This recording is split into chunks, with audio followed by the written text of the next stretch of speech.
Shalom, selamat pagi Bapak Ibu, saudara-saudari yang dikasihi oleh Tuhan kita Yesus Kristus. Apa kabarnya semuanya? Saya berharap kita semua dalam keadaan sehat, penuh sukacita untuk kembali melanjutkan segala aktivitas kita sepanjang hari ini, hari Jumat tanggal Agustus 2026. Sebelum kita melakukan kembali segala aktivitas kita, mari kita sejenak mendengarkan firman Tuhan. Renungan untuk hari ini kita mengawalinya dengan berdoa. Kasih karunia dan damai sejahtera yang dari Allah Bapa dan dari anaknya Tuhan Yesus menyertai saudara sekalian. Amin. Saudara-saudari, firman Tuhan hari ini tertulis di kitab 2 Korintus pasal 9 ayat 7 demikian dikatakan. Hendaklah masing-masing memberikan menurut kerelaan hatinya, jangan dengan sedih hati atau karena paksaan, sebab Allah mengasihi orang yang memberi dengan sukacita. Demikian firman Tuhan. Saudara-saudari yang dikasihi oleh Tuhan Yesus, bagi kita yang tinggal di kota-kota besar seperti Jakarta, Surabaya, di Bandung, Medan, atau Semarang, tidaklah asing bagi kita keberadaan para pengemis dan anak-anak jalanan. Mereka menyebar hampir di setiap perempatan-perempatan jalan atau stopan lampu merah, bahkan di jembatan-jembatan penyeberangan orang. Pemandangan seperti ini seakan menjadi pelengkap keberagaman kehidupan sosial di sebagian besar penjuru kota metropolitan. Keberadaan mereka terkadang membuat para pengguna jalan kurang nyaman. Mereka sering memaksa para pengguna jalan untuk memberikan sejumlah uang. Bagi para pengguna jalan tidak ada pilihan lain selain terpaksa memberi sejumlah uang kepada mereka. Memberi uang dengan terpaksa dan sedih hati juga sering kita alami dan lakukan ketika ada preman yang memalak kita, atau ketika ada ormas-ormas yang tidak jelas di lingkungan tempat tinggal kita meminta uang keamanan atau uang kegiatan ini dan itu. Bahkan di antara kita juga mungkin pernah merasa terpaksa dalam memberi bantuan atau iuran atau persembahan kita di gereja. Hal inilah yang menjadi bahan perenungan bagi kita saat ini. Bagaimanakah sikap hati kita ketika kita memberi sesuatu kepada orang lain, atau ketika kita memberi persembahan atau sumbangan atau iuran kita.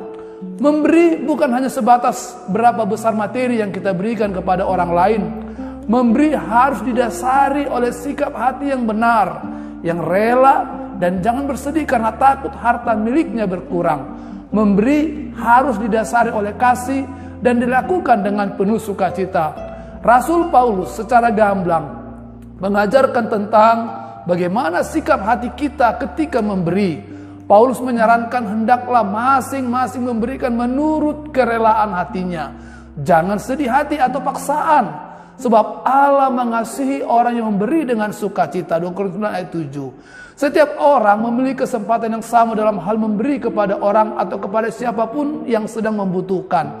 Oleh karena itu, selama kita masih diberikan kesempatan oleh Tuhan untuk memberi, mari kita belajar untuk memberi bantuan kepada orang-orang di sekitar kita dengan hati yang ikhlas dan sukacita, khususnya bagi mereka yang sedang membutuhkan.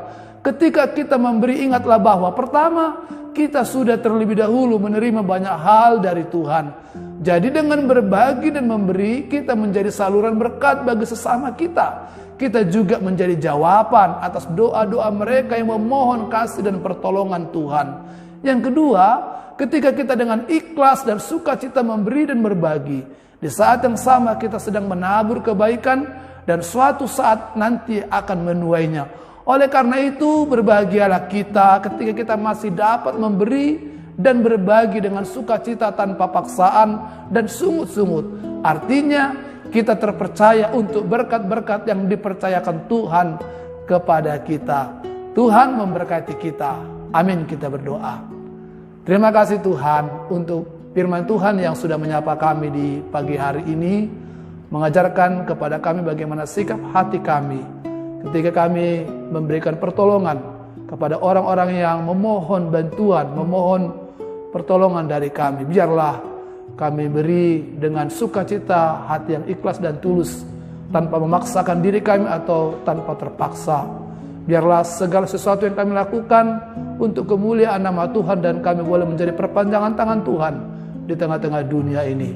Tuhan, berkatilah pekerjaan kami. Berkati usaha yang sedang kami lakukan, cara Tuhan memelihara kehidupan kami, mencukupkan segala kebutuhan kami dan keluarga anak-anak kami juga.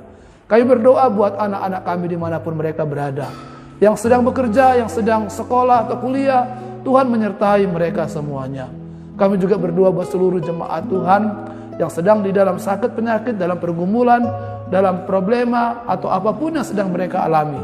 Tuhan kiranya menyembuhkan, memulihkan, memberikan semangat kembali, harapan kepada mereka, sehingga seluruh jemaat Tuhan juga merasakan kehadiran Tuhan hari ini di tengah-tengah kehidupan mereka dan merasakan pertolongan Tuhan dalam semua pergumulan dan sakit penyakit mereka. Akhirnya Tuhan, kami serahkan hidup kami ke dalam tangan-Mu. Biarlah hari ini menjadi lebih baik karena Tuhan selalu beserta kami dalam segala aktivitas dan kegiatan yang kami lakukan. Terpujilah Engkau Bapa, dalam nama anak-Mu Tuhan Yesus kami berdoa dan mengucap syukur. Anugerah dari Tuhan kita Yesus Kristus, kasih setia daripada Allah Bapa serta persekutuan Roh Kudus, itulah yang menyertai, memberkati saudara sekalian sekarang sampai selama-lamanya. Amin. Saudara-saudari, selamat bekerja, beraktivitas. Mari terus sebarkan kebaikan kepada banyak orang. Mari kita laksanakan topot, tangihon, tangyakun jemaat kita, sehingga seluruh jemaat merasakan kehadiran Tuhan di tengah hidupnya. Tuhan Yesus memberkati kita. Horas.